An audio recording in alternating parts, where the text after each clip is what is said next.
Whenever shampooing a dog or a cat, it is useful to wear either an apron or some old clothes, as you are quite likely to get wet. Wear gloves when shampooing a dog, particularly if you're using medicated shampoos or if you have any allergies. Shower heads are also useful as they help to remove debris and hair from the dog's coat. Firstly, wet the dog thoroughly before starting the shampoo.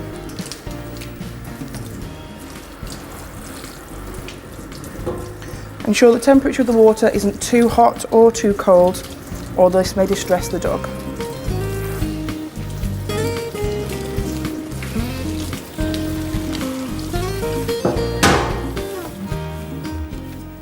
Apply the neat shampoo to the dog's coat.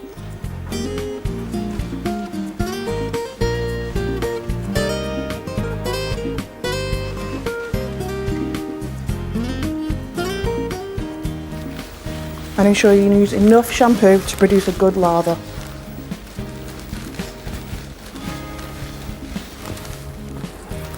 It's also useful to add more water to the dog as you shampoo to produce a good lather.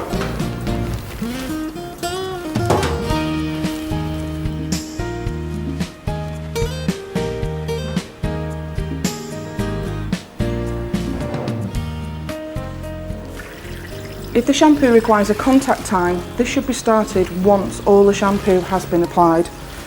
Also, the plug should never be left in the bath so the dog is not standing in the water. Particular care should be taken around the head and around the ears.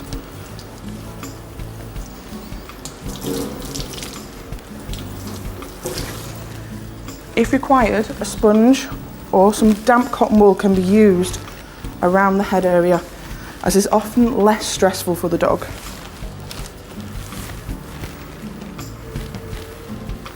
Particular attention should be paid to the ears and also to the eyes, again working very carefully in this area, and also to the dog's lips.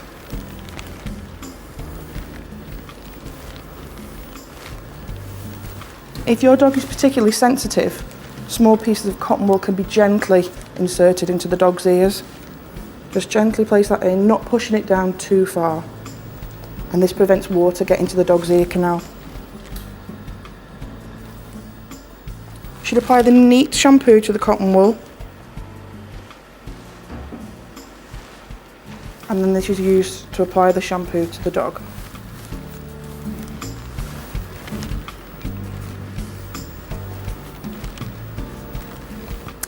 The cotton wool or the sponge is also useful to get in between the dog's toes. This is particularly important if using a medicated shampoo for a particular skin condition.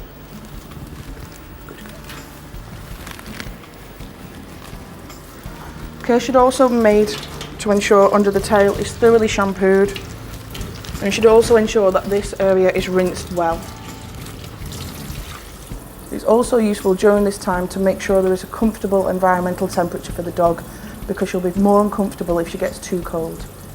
The dog should then be thoroughly rinsed, starting at the top of the dog and working your way down.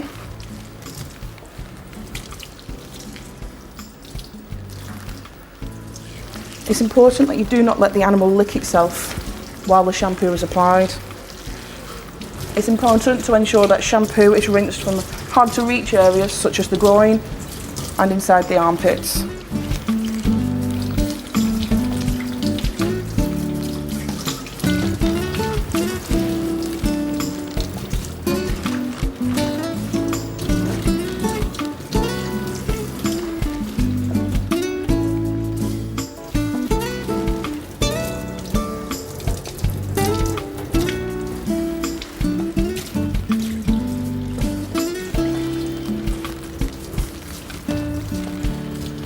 Again, under the tail should be rinsed carefully.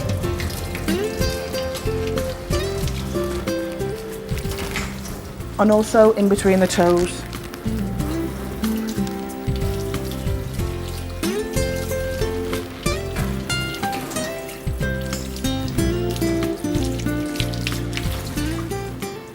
Finally, the head again can be rinsed Again, using damp cotton wool.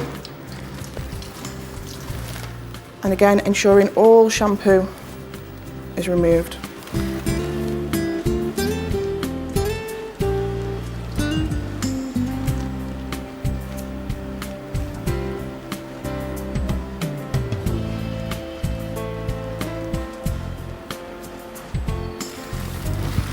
Once you are happy all shampoo has been removed from the animal, it's worth squeezing them, particularly the limbs, to remove any excess water.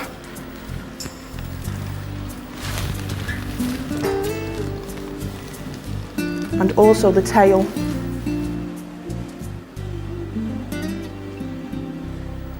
A supply of clean, dry towels should be available. It is worth starting with the dog's head first, as at this point the dog is going to want to shake, and it tends to be because their ears are wet.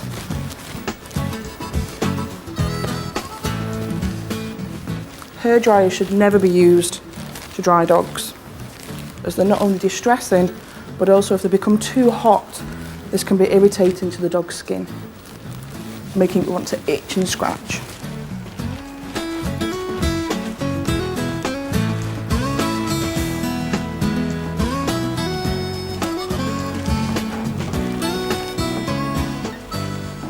You should ensure that the cotton wool has been removed from the dog's ears.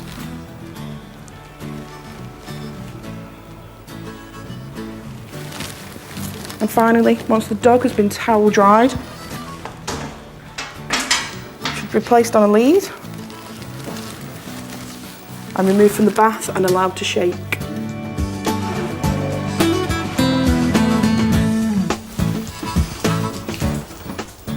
The dog should then be placed in a warm environment where it can be allowed to dry fully.